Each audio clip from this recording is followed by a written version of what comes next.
Today, I'm going to give you a video. Might be a little morbid, but first I'm going to start right here where my Wise is. Right in this area, back in the early days, that you had a logging industry, and right in this bald eagle street here, you would have to walk through a little bit of water, or drive your buggy through a little bit of water, because the basin went right over the road in this area.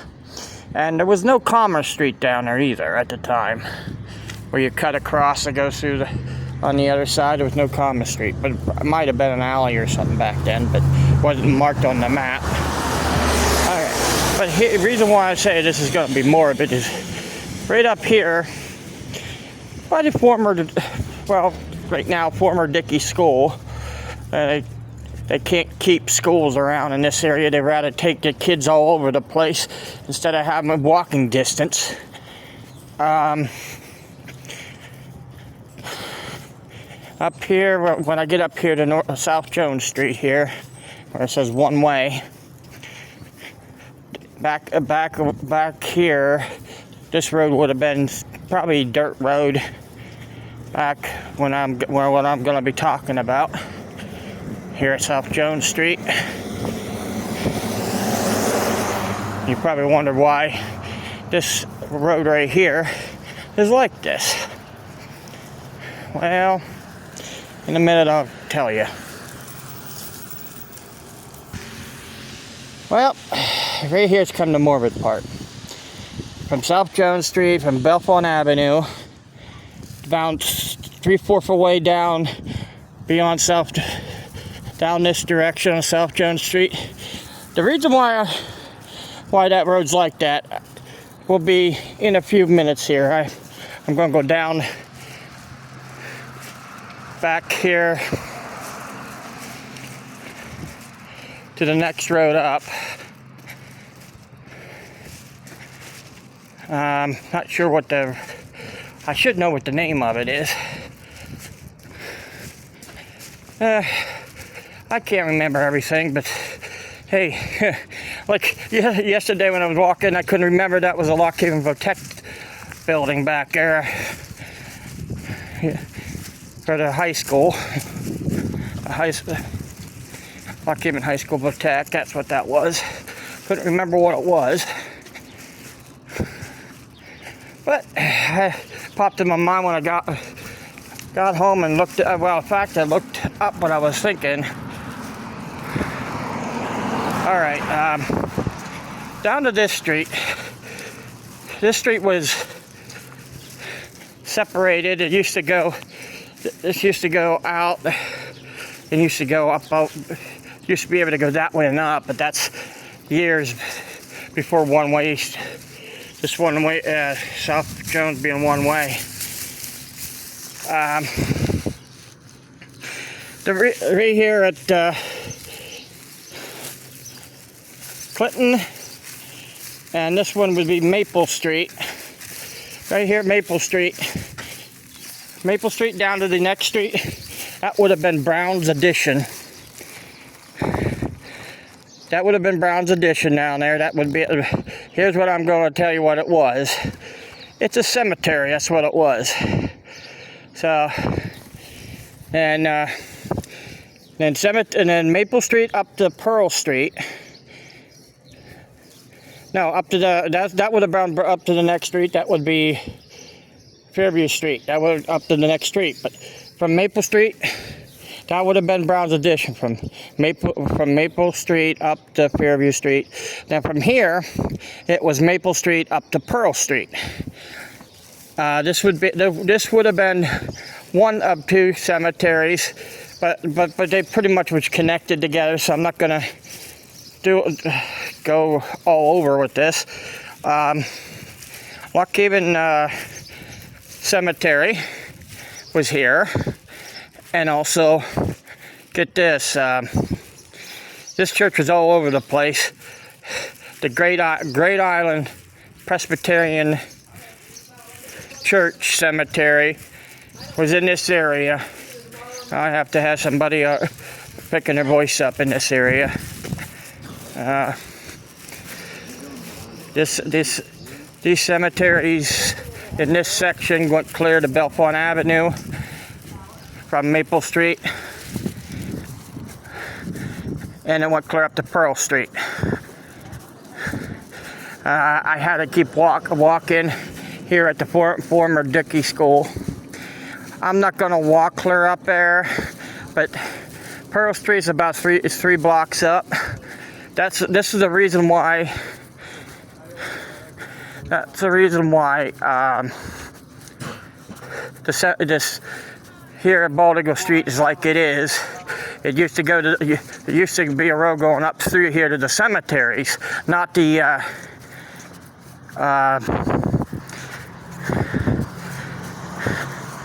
not these houses like they are.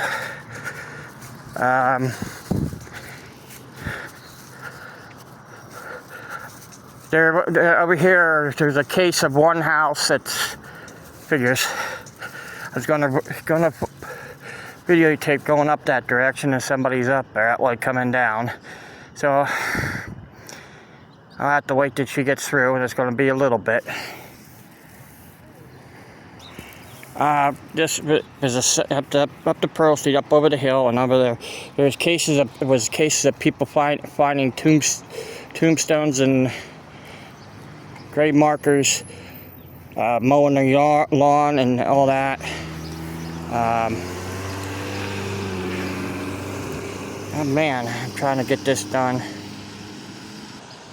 I switched this to this direction. I have to wait till somebody gets out of my way on the other way. Somebody walked by me and walking up the hill. As I said, this area would have been totally different looking. It would have been a dirt road, and then later on a brick road, and recovered. And there's somebody standing down there. Yeah, she's far away. I don't have to worry about it. All right. There was a case of somebody in this area. I'm not going to say what house or anything, that they were digging through the wall to fix the foundation, and a skeleton came rolling out of it.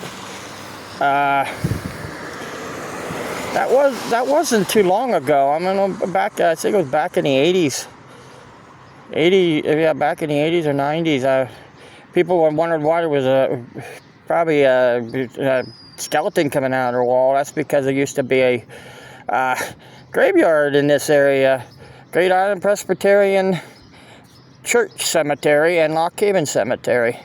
See, I think Lock Haven Cemetery was right here at the bottom, and when it went to go up past Fairview Street up to the next street up,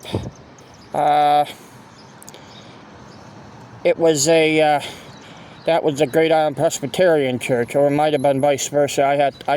I did see the map of it, but all right. Well, then there was a case. I'm going to go over here to Bellefonte Avenue.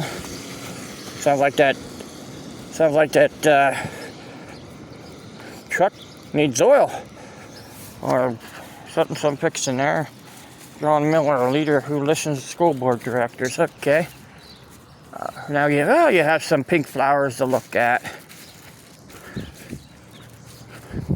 The reason why I'm going over there, there's something I want to tell you over here at Bellefonte Avenue.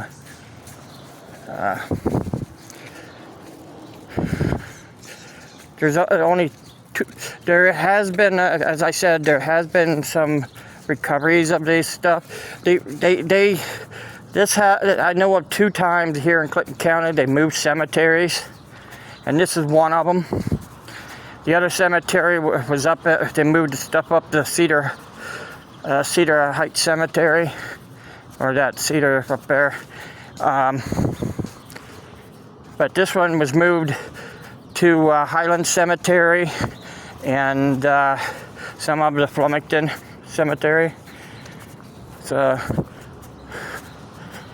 but you can find the guidance of what was here, what they could find, because they couldn't find them all, because when that cemetery was built, they put such people in there that wasn't,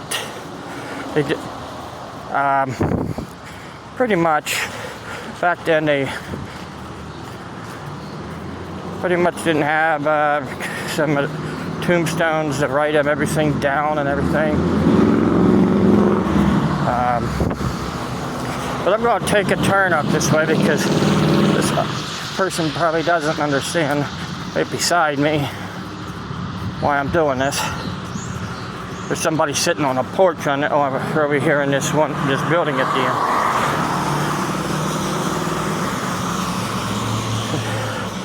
See Carter Tower, somebody sitting on the porch.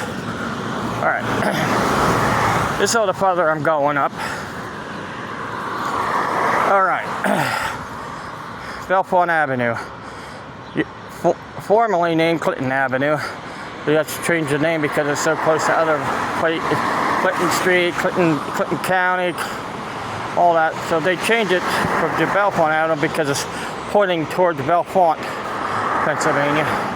Not Bellefonte, Bellefonte. Okay. Well, I have to take a break here a second. Alright, I'm back again. I had to take somebody came walking out. I was going to point up the hill here. But the reason why I don't want people on there, because you never know what they're going to say or do. I mean, you're allowed to film when people are walking, but...